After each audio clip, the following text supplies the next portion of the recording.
the WatchFox studios, this is On Point on WatchFox with Cynthia Hardy.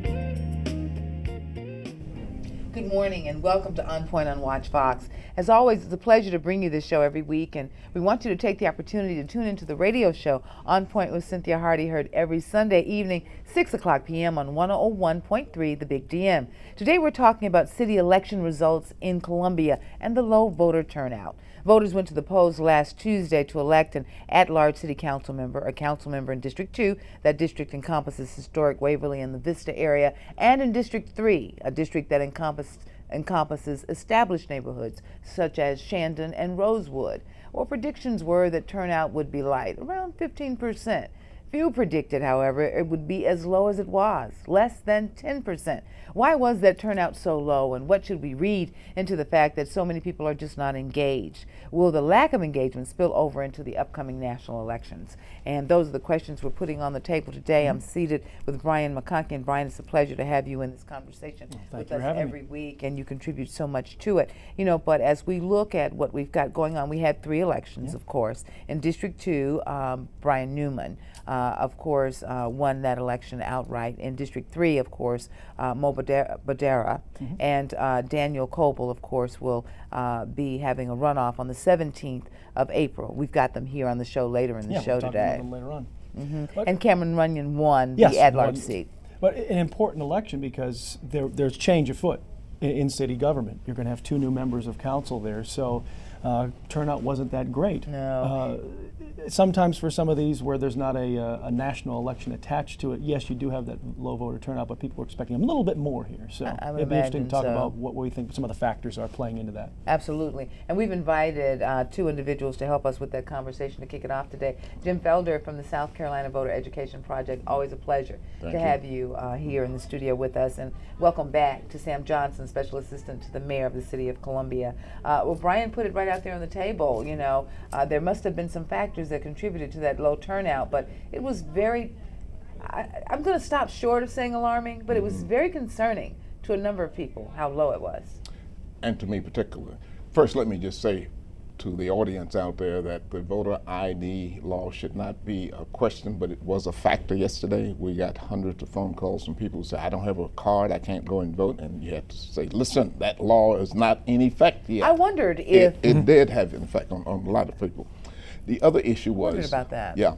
The other issue was this school districts were out, spring break is going on, but that's no excuse either. The polls have been open since March 3rd. That's when you what say that, what do you mean? I mean that to vote in the city election, you could have voted as early as March 3rd is when the polls opened at the voter registration office on Hardin Street. Like any other election in South Carolina, the polls must open 30 days before for absentee participants.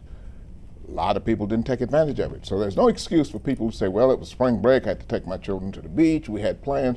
That's why they put absentee ballot in there, to solve that. If you know you're going to be out of town. That was an issue. The other thing is, it's a nonpartisan election. And a lot of people say, well, that's just an old little election. I'm not going to worry about that. It's not Democrat versus Republican. But that should not be it when the city has more effect on your daily lives than any other entity in the community. That's an interesting point. One of the things that I've heard too, Brian, is that a number of people felt as if they didn't hear enough about the election. Sure. You're right. There maybe wasn't as much publicity as maybe there should have been. But as Mr. Felder said, if you're an informed citizen and you want to make sure that your vote's making a difference, you make sure you know what's going on. But I think you're right. Maybe there wasn't a great amount of publicity about it. But you can't expect the candidates to make a lot of noise about it. They are targeting the people they want to come. They don't want a lot of big turnout because that will affect their situation. So they want to target the folk who come vote for them. They aren't concerned about a huge turnout. So somebody else has to do it. Maybe we didn't do our job at the Voter Education Project. Maybe we didn't do enough. Maybe the NAACP didn't do enough to alert people. But you can't expect the candidates to do it. Does the city have responsibility?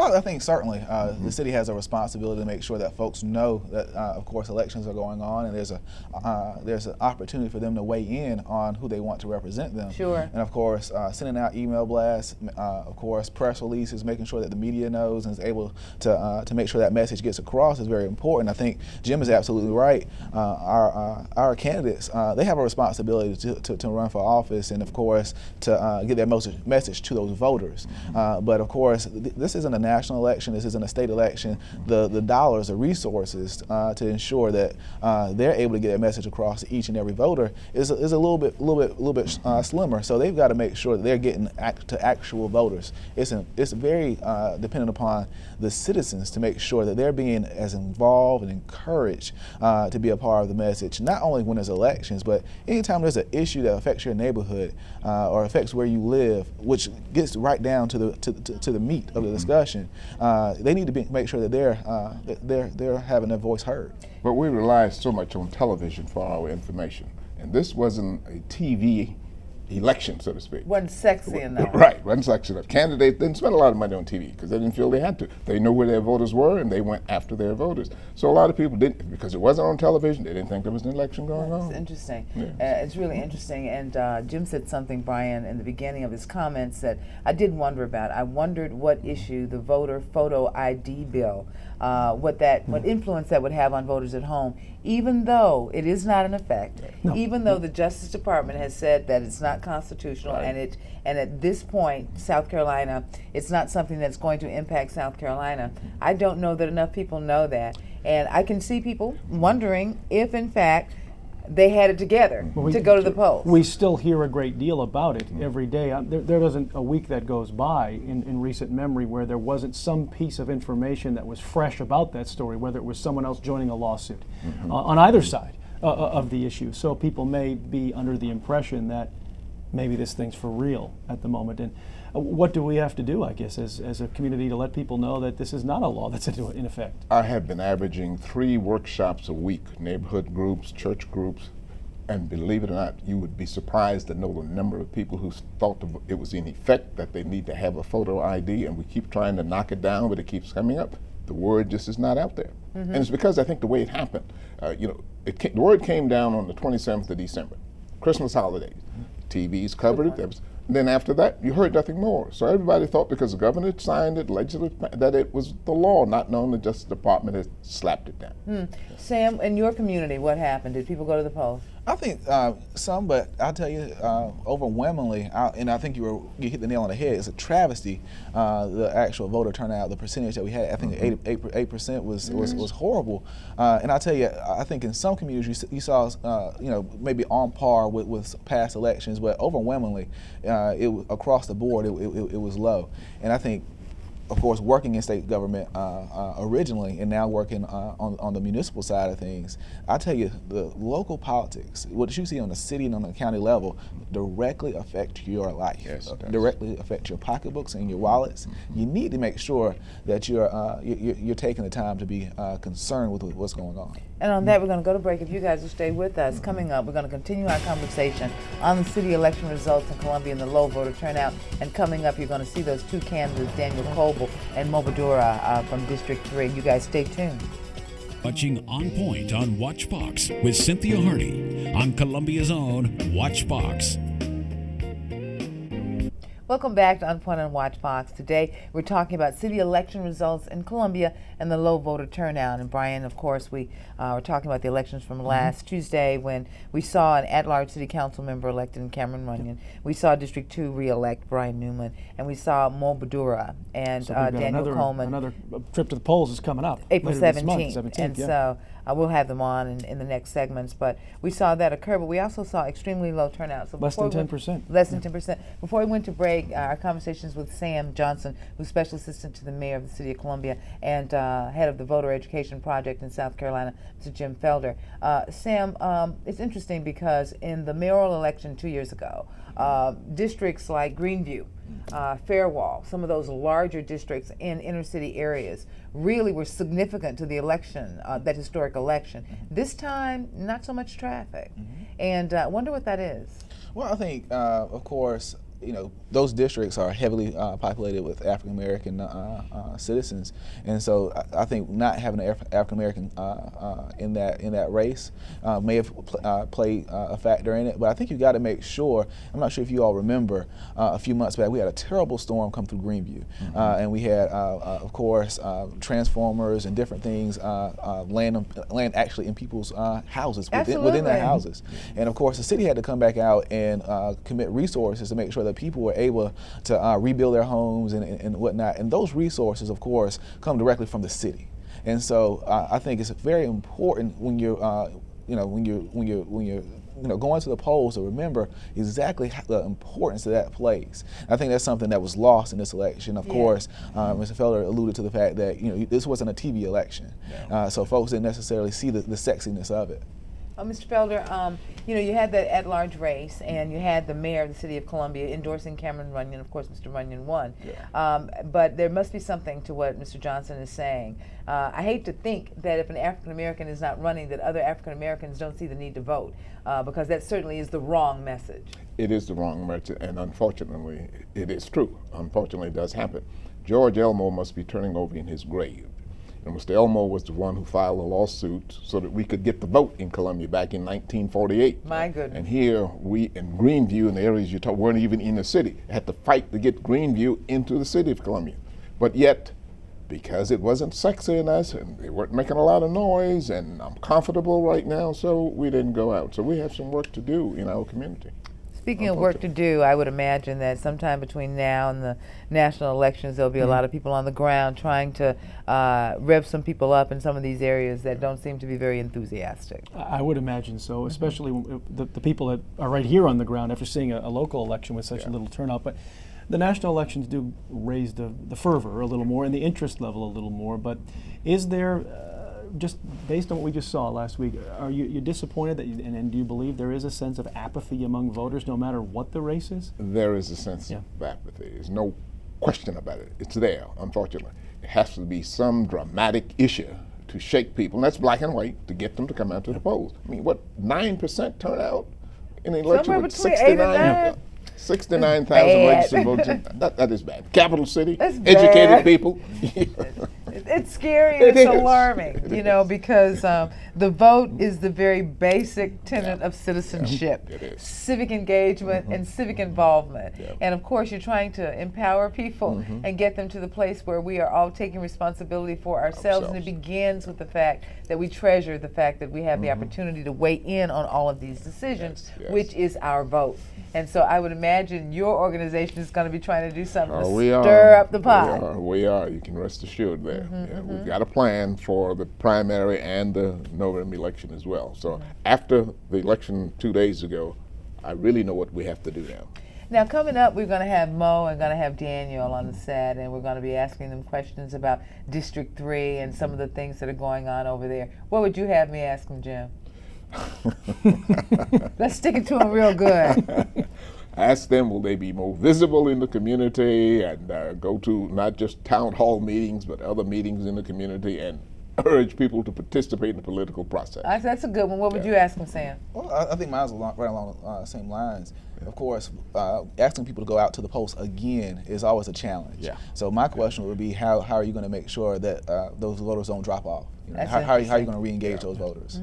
Sam Johnson, always a pleasure to have you here on Point on Watch Fox. Jim Felder, always a pleasure. We'll be staying tuned, and we'll have you back closer to the November election to see what you're doing and try to get people all engaged in the process. When we come back, we're going to switch gears. We have invited the challengers in District 3 to join us. They're going to face off on April 17th, and Brian and I will have them right here with us. Face off in a minute here. Oh, we're going to put them on together. Sure, why not? Oh, okay.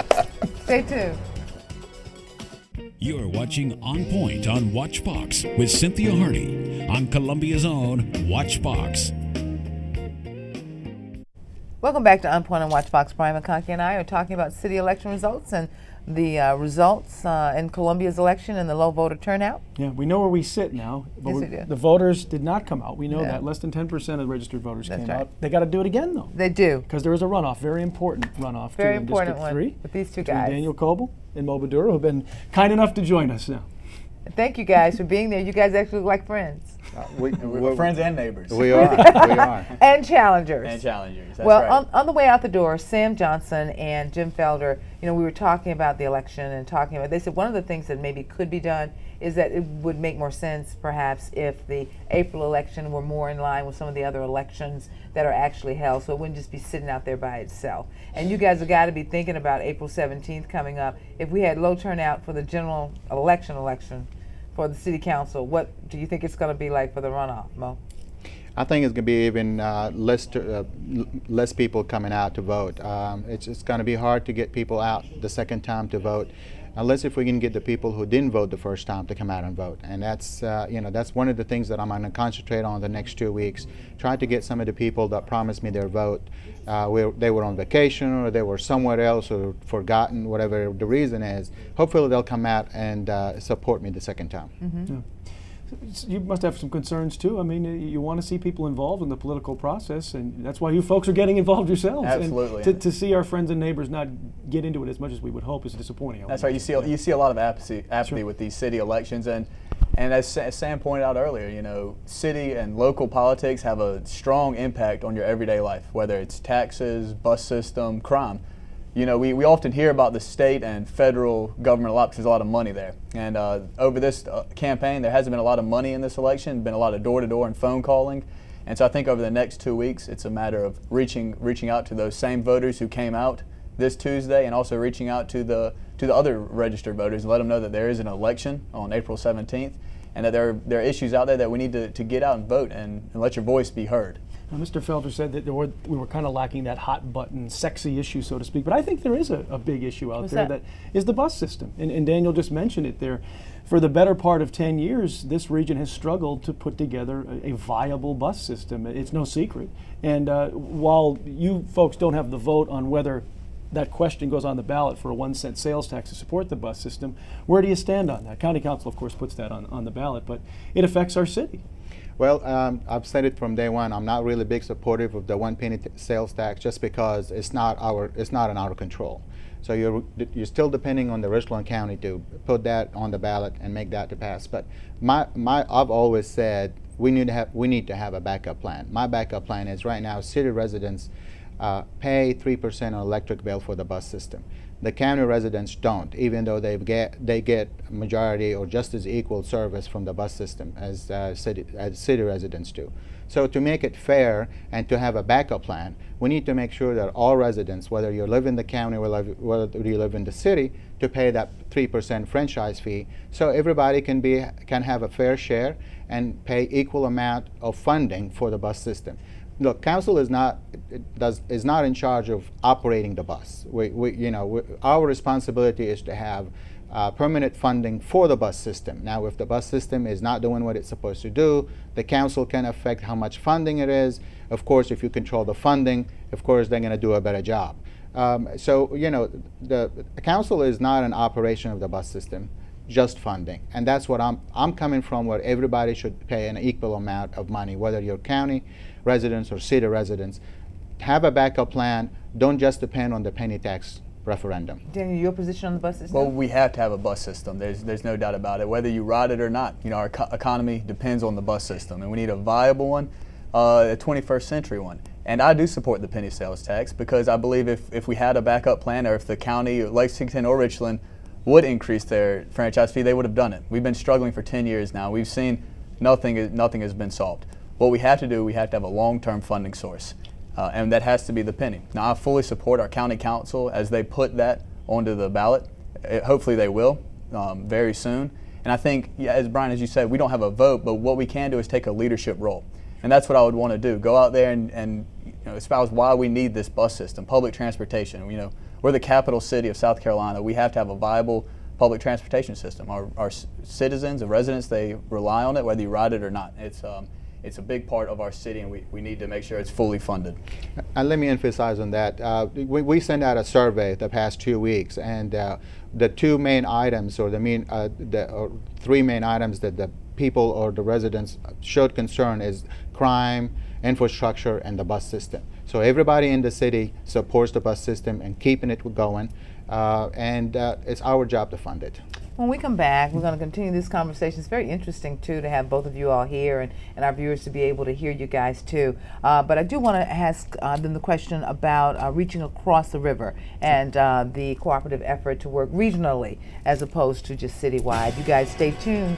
We'll be right back. You're watching On Point on WatchBox with Cynthia Hardy on Columbia's own WatchBox. Welcome back to Unpoint on Watch Fox. Today we're talking about the city election results in Columbia and the low voter turnout. And Brian and I, of course, were having a great conversation with Mo Badura and Daniel Coble, who are the two candidates in District 3 vying for that seat. And it was really funny in the break. We were talking to them. And, of course, Mo is the owner of Mo's Grapevine, successful business in town. And Daniel is an up-and-coming leader. And he's a law clerk currently. And Mo was teasing me. He said, "You're still in college." He said, "No, I'm not. No, I'm not. In law school. I'm law school." There's a difference there. There is a difference. At the University of South Carolina. Yeah, but that's kind of nice, you guys. And people remember your dad as mayor of the city of Columbia, and I'm sure that gives you that gets you into some doors sometimes. You have to say it does. I bet it does. Well, sometimes it gets you in some doors, sometimes it gets you kicked right back out. You know, after being in politics for well over 20 years, you know, it's a burden and also a benefit. You know, there are two sides to it. But what I've done on this campaign is, you know, brought out my own ideas, you know, my own energy and enthusiasm to this race, and I've had the full support of my family behind me since day one. But the responsibility and the conduct of my campaign has been my own since day one, and that's what I've really enjoyed, espousing my own ideas. Certainly, as an established business person in the district, you've got some ideas about where you'd like to go. Sure, I want to make sure that the city does not stay at standstill. I want to move it forward when it comes to making sure our streets are safe, our bus system is well funded, but most important, our infrastructure is rebuilt back up. We're having so many problems with our water line, sewer line, and storm drainage that it's a huge issue in our district. When it comes to Shandon, Rosewood, and University Hill, everybody understands that's a huge issue. And let me just share a little story, and I hope I have time. We were at Hollywood Park a couple of weeks ago, and we were trying to get some water. We had Buford stew cooking for some supporters and stuff like that. We were trying to get water out of that so we can start cooking the pot. And we've received nothing but brown water out of that faucet for 10 solid minutes. Oh, wow. This is the kind of issues we need to address in my district. My district's needs are very important. It is the basic utilities and services that our local government should give them, and that is clean water. And not only that, but we need to make sure that our roads are safe, our sidewalks are safe, by supplying the police department everything they need. At the same time, we need to make sure that everybody is in the district that will support it, whether they have a concern, whether they have a need, whether they need to communicate with their councilman. I am there for them. I live in the district, my business is in the district, and you know, I support the district in everything I do, whether the Crawfish Festival, whether the, you know, some fund, giving money to Mercy and all the other nonprofit organizations that affects my neighbors and my neighborhoods and everybody that lives in the city. Before we came back to the segment, we said we wanted to talk about the regional effort. Do you want to respond to something that Mr. Badura said, or if you want to just go ahead and talk about the regional effort to cross that river and actually work regionally, you can do that. Well, what our campaign has talked about since day one is strengthening our neighborhoods. And we need to make sure, first and foremost, public safety is the #1 issue, which means responsible budgeting. Now is not the time to cut current revenue streams. We need to make sure that we give our resources and tools to Chief Scott, make sure he has what he needs in an efficient and effective manner. And when it comes to regional cooperation, that's very tough, but it's something we have to do. Mayor Benjamin has taken a leadership position in reaching across the river to work with the local governments over there so we can finally complete the Three Rivers Greenway. I believe we have to work with Mike Dawson of the River Alliance to make sure that we complete the Three Rivers Greenway. Our rivers are our strongest assets when it comes to growing and being the most unique place in the Southeast. We have not just one, but 3 of them. And I think it's finally time we work with KC, West Columbia, Lexington, all the local governments, and finally invest and fully utilize this strong resource. What do you want folks to know about you? Well, I'm going to respond to that because this is a huge issue between we got Daniel a minute and a half left, and 30 seconds you, and the last 30 are out. When it comes to protecting our rivers, you know, part of the problem is protecting our Rocky Branch and making sure that any dirt and anything that's going into the rivers by rebuilding our infrastructure for sewer lines is not dumping raw sewage into our river. Look, we've been cited from the EPA about that, and it's our responsibility as councilmen not to take funds from the water and sewer funding and dump it into another fund or an unusual fund and not pay attention to that. When you're talking about rivers and making our rivers clean, we need to make sure that's protected more than anything else. Okay, and then your final comment. Absolutely, our rivers, they've been polluted, and it happens not just once a year or once every other year. It happens multiple times each year. Raw sewage is dumped into them. We have to make sure we're working with the River Alliance, Sustainable Midlands, Rocky Branch Watershed, so we fully invest in these rivers. You know, it's going to take, before we do the infrastructure, make sure that we finally upgrade our system so that the raw sewage, you know, finally it stops. So that's what we're going to have to do to make sure we fully utilize those assets. Wow, action Right, packed we today. did it. We did it, got it in. Daniel Coble, Movadora. Thank The you voters all gotta do it again, though. very, 17th very this much. month. That's right, April 17th. People go out and vote in District 3. That's it for this edition of On Point on Watch Fox. Send us your comments and suggestions. We believe when you're informed, you're empowered. Once empowered, you are on point. Brian and I will be right back here next week.